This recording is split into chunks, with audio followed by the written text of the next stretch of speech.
ये कहानी शामू कुम्हार की है, जो कि मिट्टी के बर्तन बनाता था।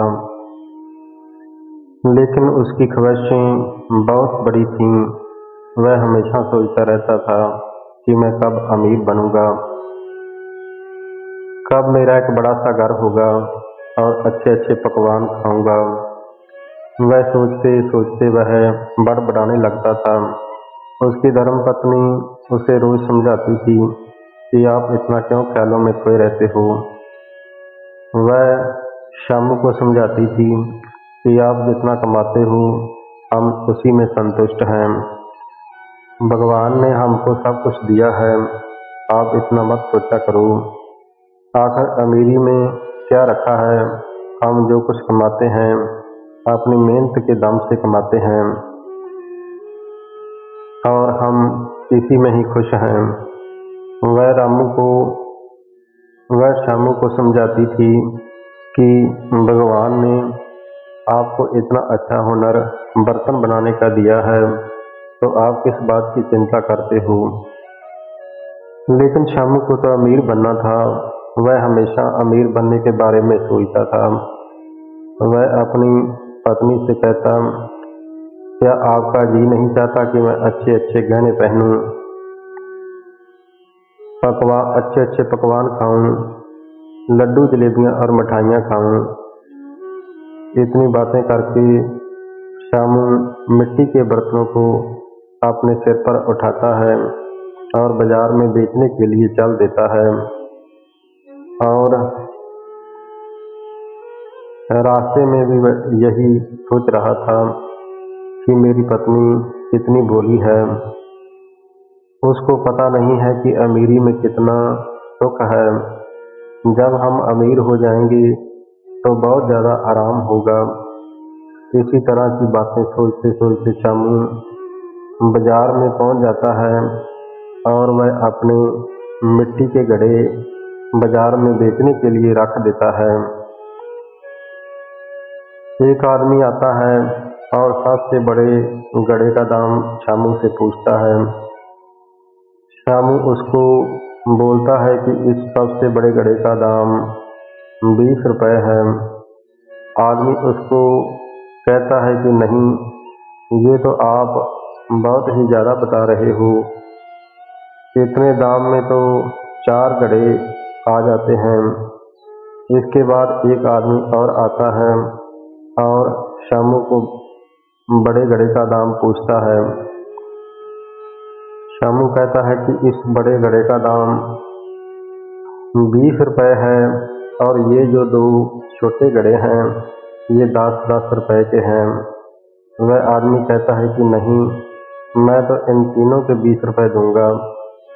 शामू सोच रहा था कि सुबह से लेकर अब तक घड़े बेच नहीं सका हूँ और कोई भी इनका दाम तीनों का 20 रुपए नहीं दे रहा है।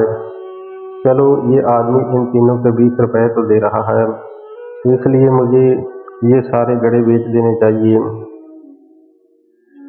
शामू कहता है कि भाई साहब चलो ठीक है, आप इन तीनों घड़ों के 20 रुपए मुझे दे दीजिए।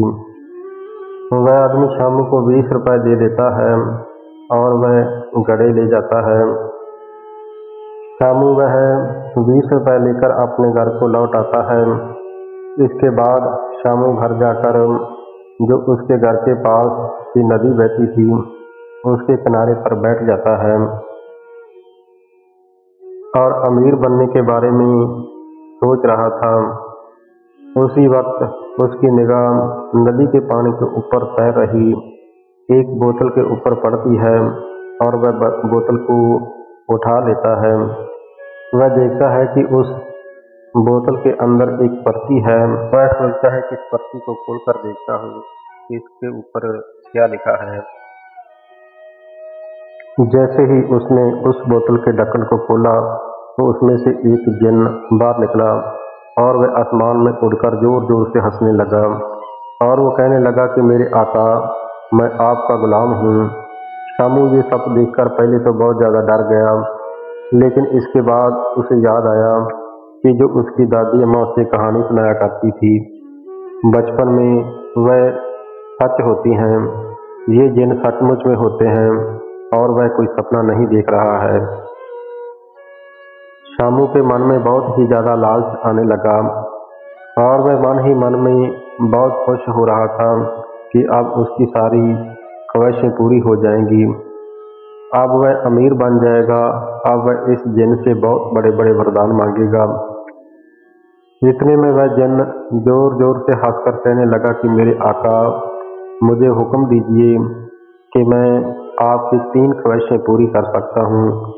जो भी आप चाहो तो मांग सकते हो। मैं आपकी 3 ख्वाहिशें ही पूरी कर सकता हूँ और सोच समझ कर आप अपनी 3 ख्वाहिशें बता सकते हो। शामू कुम्हार अपने मन ही मन में और भी खुश होने लगा, लेकिन वह ये नहीं जानता था कि जो इस तरह इंसान को कोई धन मिलता है या वह अमीर बनता है तो ये अमीरी उसके किसी काम की नहीं होती है। इससे उसे कोई सुख प्राप्त नहीं हो सकता। वह उस जिन से कहने लगा कि हे जिन, मेरा घर गांव में सबसे सुंदर और आलीशान बना दो, जिसको देखकर सबकी आंखें चकरा जाएं और इतना सुंदर घर हो मेरा। ये सुनकर जिन बोला कि मेरे आका, ठीक है, मैं आपका घर गांव में सबसे सुंदर बना देता हूँ। ये कहकर उस जिन ने अपने जादू से शामू के घर को गांव का सबसे सुंदर घर बना दिया और शामू से कहने लगा कि मेरे आका, अपनी दूसरी ख्वाहिश बताओ। तो शामू सोचने लगा कि अब मैं क्या मांगूं।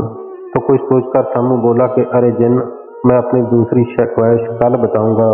तो जिन बोला ठीक है मेरे आका, और अदृश्य हो गया। अब शामू कुम्हार खुशी खुशी अपने घर की ओर चल पड़ा। घर पहुंचकर शामू ने देखा कि उसका घर गांव का सबसे सुंदर घर बन चुका है। शामू बहुत ही खुश हुआ, लेकिन शामू की धर्मपत्नी बहुत ही समझदार थी। उसने शामू को समझाया कि आप इतना खुश मत हो, क्योंकि ये घर आपकी मेहनत से नहीं बना है। परंतु शामू के ऊपर अपनी धर्मपत्नी की इन बातों का कहाँ असर होने वाला था। उसे तो जल्दी से जल्दी अमीर बनने का भूत सवार था। शामू खुशी से पागल हो रहा था, लेकिन अब उसे ये चिंता सताने लगी कि उसके पास ज़्यादा धन नहीं है। वह दुनिया का सबसे अमीर आदमी बनना चाहता था। इसलिए वह पूरी रात सोचता रहा कि कल को वह सुबह कौन सा वरदान मांगेगा, क्योंकि वह 3 ही वरदान मांग सकता था, जिसमें से एक वह मांग चुका था और 2 बाकी थे। पूरी रात सोचने के बाद अगली सुबह वह नदी के किनारे पर गया और जिन को याद किया तो वह हाजिर हो गया। जब जिन हाजिर हुआ तो जोर जोर से हंसकर कहने लगा कि हे मेरे आका, बताइए कि आपकी दूसरी ख्वाहिश कौन सी है, मैं अभी पूरी करता हूँ। शामू सोचने लगा कि मैं अपनी दूसरी ख्वाहिश किस तरह की मांगूं कि मैं दुनिया का सबसे अमीर आदमी बन जाऊं, ताकि कभी भी मेरे पास धन की कमी ना हो। उसने एक तरकीब से वर मांगा। वह कहने लगा कि मेरे गुलाम जिन, मैं चाहता हूँ कि मैं जिस भी चीज़ को हाथ लगाऊं वह सोने की बन जाए। तो जिन कहने लगा कि ठीक है मेरे आका, मैं ऐसा ही करता हूँ कि आज से आप जिस वस्तु को भी हाथ लगाओगे वह वस्तु सोने की बन जाएगी। तो ये कहकर जिन अदृश्य हो गया और शामू खुशी खुशी से अपने घर को लौटने लगा।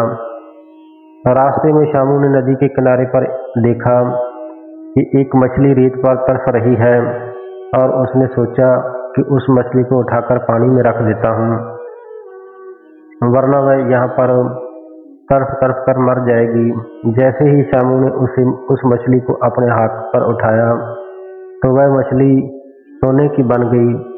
वह हैरान हो गया और वह थोड़ा परेशान भी हुआ, पर उसने उस मछली को पानी में रख दिया और अपने घर को वापस आ गया। अब शामू थक भी चुका था और उसे भूख भी बहुत ज़्यादा तेज लगी हुई थी। जब वह अपने घर पर पहुंचा, उसने देखा कि घर का दरवाज़ा बंद है। उसने अपने हाथ से जैसे ही दरवाजे को खटखटाया तो दरवाज़ा सोने का बन गया।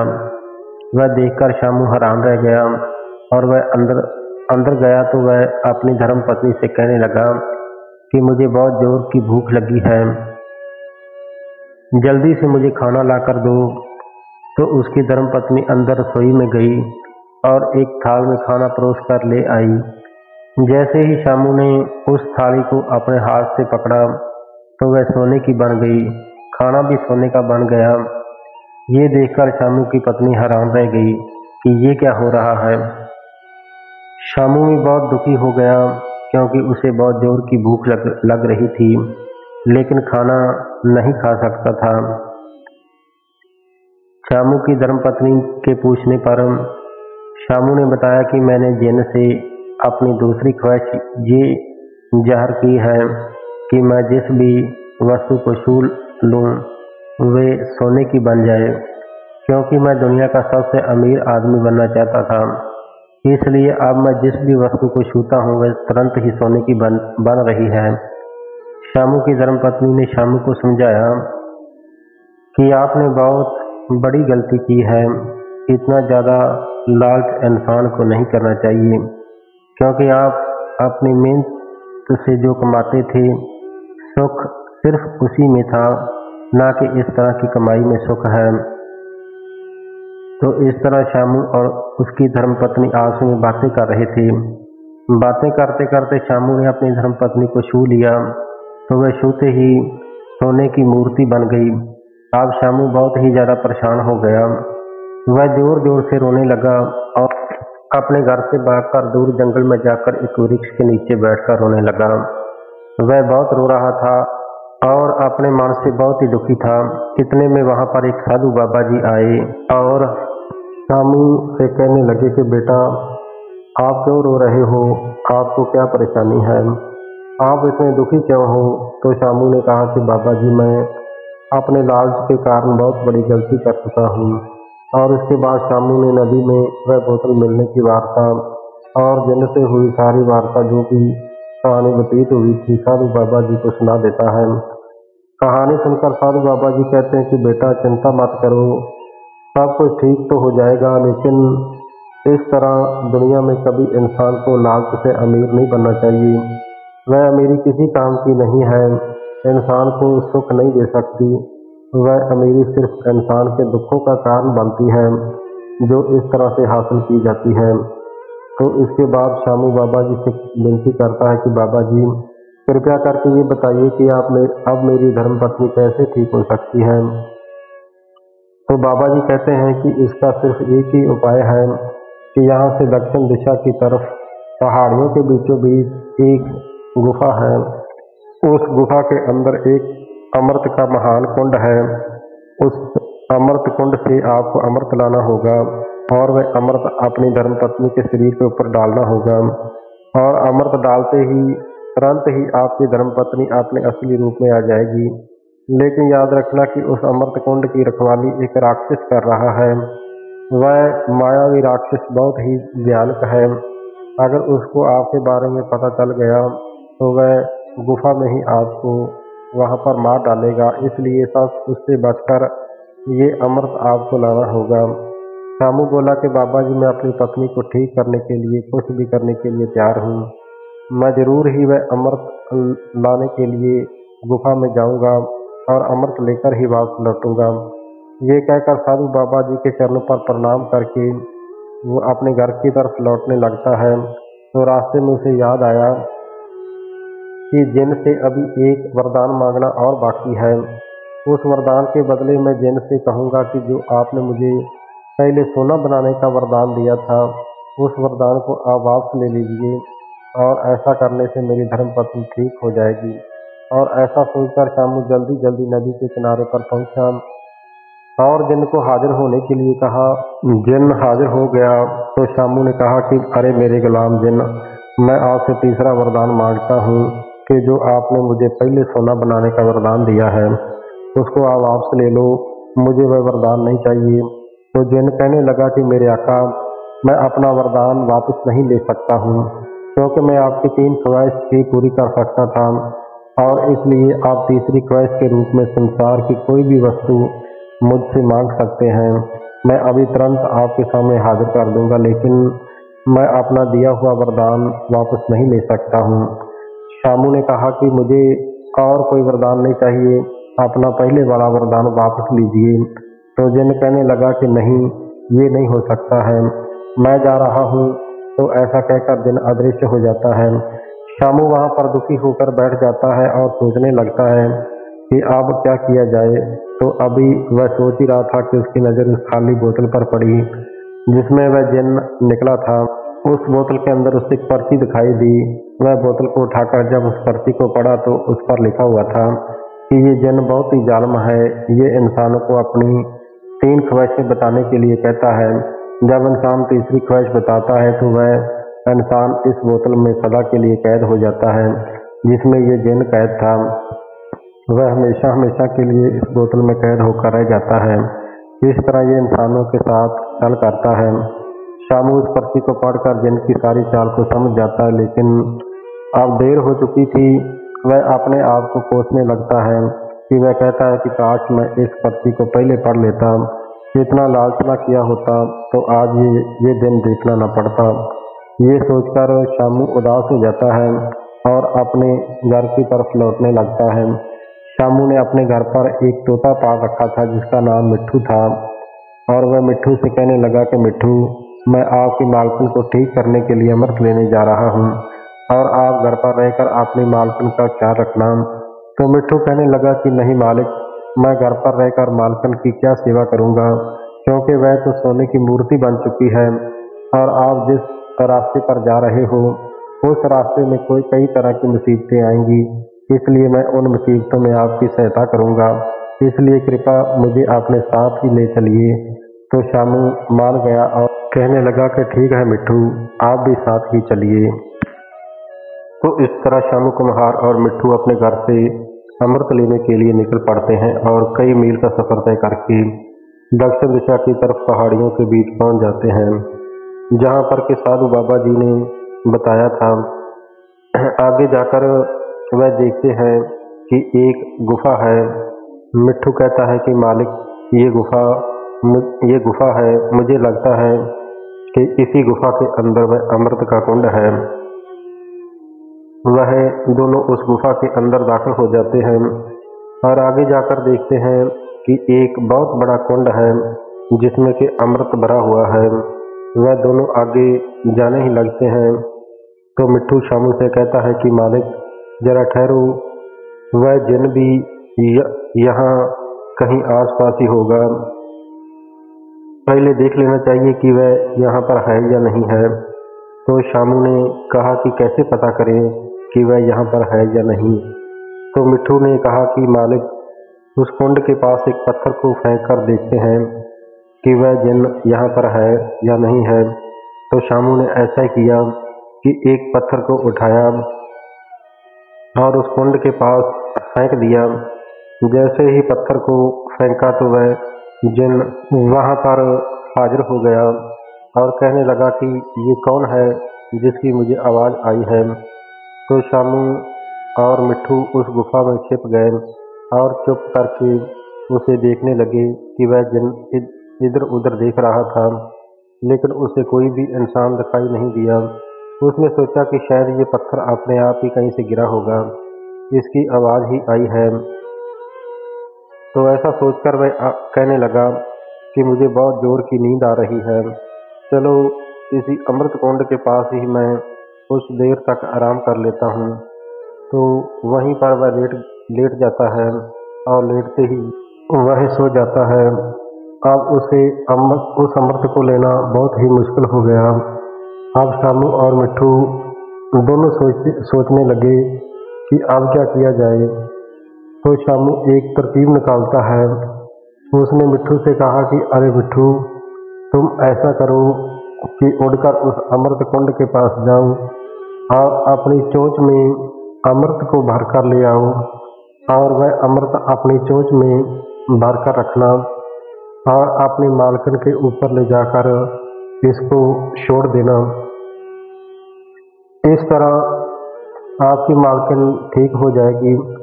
तो मिट्ठू ने कहा कि ठीक है मालिक, मैं ऐसा ही करता हूँ। वह उड़ते उड़ते गया और अमृत कुंड से अपनी चोंच में वह अमृत को भर लेता है और शामू के साथ घर को वापस लौट आता है और आकर अपनी मालकिन के ऊपर वह अमृत को छोड़ देता है। अमृत डालते ही उसकी मालकिन अपने असली शरीर में वापस आ जाती है। तो शामू और मिट्ठू खुशी से नाचने लगते हैं। तो शामू की पत्नी शामू से कहने लगती है कि मैंने पहले ही आपको समझाया था कि इतना लालच मत करो। इस तरीके से कमाया हुआ धन कभी भी इंसान को खुशी नहीं दे सकता है, लेकिन आपने मेरी एक भी बात नहीं मानी है।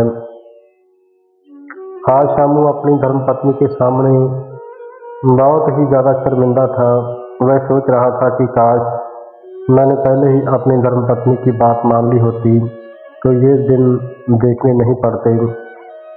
शामू अब समझ चुका था कि इस तरह आसान तरीके से मिला हुआ धन इंसान को कभी सुख नहीं दे सकता है। जो बिना मेहनत के धन प्राप्त होता है वह दुखों का कारण ही बनता है। शामू ने आने वाली जिंदगी में कभी भी लालच ना करने की कसम खाई और सख्त मेहनत करके अपना जीवन निर्वाह चलाने की अपने मन में पक्की ही भावना धारण कर ली। शामू और उसकी धर्मपत्नी खाना खाकर रात को जब सोने के लिए लेट गए तो शामू को याद आया कि वह जो जिन्न था वह तीसरी ख्वाहिश मांगने के लिए जरूर कहेगा, ताकि मैं उस बोतल में कैद हो जाऊं। उससे छुटकारा पाने के लिए कोई तरकीब सोचनी चाहिए। शामू ने उससे छुटकारा पाने की एक तरकीब सोची। वह अगली ही सुबह जल्दी उठा और उठकर कुल्हाड़ी लेकर जंगल की तरफ चल पड़ा। जंगल में पहुंचकर उसने एक बहुत लंबा बांस काटा और उसको काटकर अपने साथ घर को ले आया और घर के दरवाजे के पास उसने उस बांस को गाड़ दिया और उसके बाद जिन्न को हाजिर होने के लिए कहा। जिन्न हाजिर हुआ तो शामू ने उसे तीसरी ख्वाहिश पूरी करने को कहा। तो जिन्न ने हंसते हुए कहा कि बताइए मेरे आका कि आपकी तीसरी ख्वाहिश क्या है, मैं अभी पूरी करता हूँ। शामू ने कहा कि अरे मेरे गुलाम जिन्न, ये जो बांस आप देख रहे हो, आप इस बांस के नीचे से ऊपर लेकर ऊपर तक 20 साल तक चढ़ते और उतरते रहो और यही मेरी तीसरी ख्वाहिश है। ये सुनकर जिन्न हैरान हो गया, लेकिन उसकी तीसरी ख्वाहिश पूरी तो जरूर करनी थी, इसलिए वह उस बांस के ऊपर चढ़ने और उतरने लगा। 2 दिन तक तो वह ऐसे चढ़ता और उतरता रहा, लेकिन जब 2 दिन के बाद वह इतना ज़्यादा थक गया कि उसकी कमर दर्द से टूट रही थी। वह सोच रहा था कि इससे तो अच्छा बोतल में ही था, ये आराम तो अच्छी तरह से कर लेता था। जिन्न और तकलीफ बर्दाश्त नहीं कर सकता था। वह शामू के सामने हाथ जोड़कर कहने लगा कि अरे मेरे आका, मुझे माफ़ कर दीजिए, मैं आज के बाद किसी भी इंसान से सवाल नहीं करूँगा, कृपा करके मुझे माफ़ कर दीजिए। वह बहुत ज़्यादा मिन्नतें और तरले करने लगा तो शामू को उस जिन्न पर दया आ गई। तो शामू ने उस जिन्न से कहा कि आप बहुत ही बुरे जिन्न हो, आप भोले वाले इंसानों को अपने जाल में फंसाते हो, तो इसलिए आप माफ़ी के लायक नहीं हो। लेकिन जिन्न बहुत ज़्यादा मिन्नतें कर रहा था कि कृपा करके मुझ पर दया कीजिए, आप जो कहोगे मैं वही करूँगा, कृपा करके आप अपनी ख्वाहिश को वापस लीजिए। तो शामू ने कहा कि मैं एक शर्त पर अपनी ख्वाहिश को वापस ले सकता हूँ। जिन्न झट से बोला कि मेरे आका, जल्दी बताइए कि आपकी शर्त क्या है। तो शामू ने कहा कि आप इस बोतल के अंदर हमेशा के लिए चले जाइए और दोबारा कभी भी बाहर नहीं आओगे, ये वचन आपको मुझे देना होगा। तो जिन्होंने झट से शामू की वह शर्त मान ली और शामू को वचन दिया कि मैं दोबारा कभी भी बोतल से बाहर नहीं आऊँगा, इतना कहकर वह जन बोतल के अंदर दाखिल हो गया। शामू ने उस बोतल का ढक्कन बंद कर दिया और उस बोतल को उसी नदी में छोड़ आया जहाँ से पहले उसने उठाई थी। जिन हमेशा हमेशा के लिए बोतल में कैद हो गया। तो प्यारे दोस्तों, आज की ये कहानी हमें यही शिक्षा देती है कि आसानी से कमाया हुआ धन हमेशा दुखों का कारण बनता है। इसलिए अपनी ज़िंदगी में कामयाब होने के लिए हमेशा ज़िंदगी में कड़ी से कड़ी मेहनत करनी चाहिए। जीवन में कड़ी मेहनत से आगे बढ़ना चाहिए। तो प्यारे दोस्तों, ये थी आज की एक मोटिवेशनल कहानी। आपको ये कहानी कैसी लगी, कमेंट बॉक्स में एक प्यारा सा कमेंट करके ज़रूर बताना। और ये कहानी अगर आपको अच्छी लगी हो तो मेरे इस चैनल को लाइक, शेयर और सब्सक्राइब ज़रूर कर देना। धन्यवाद दोस्तों। कल फिर हाजिर होता हूँ एक नई और मज़ेदार कहानी के साथ। धन्यवाद।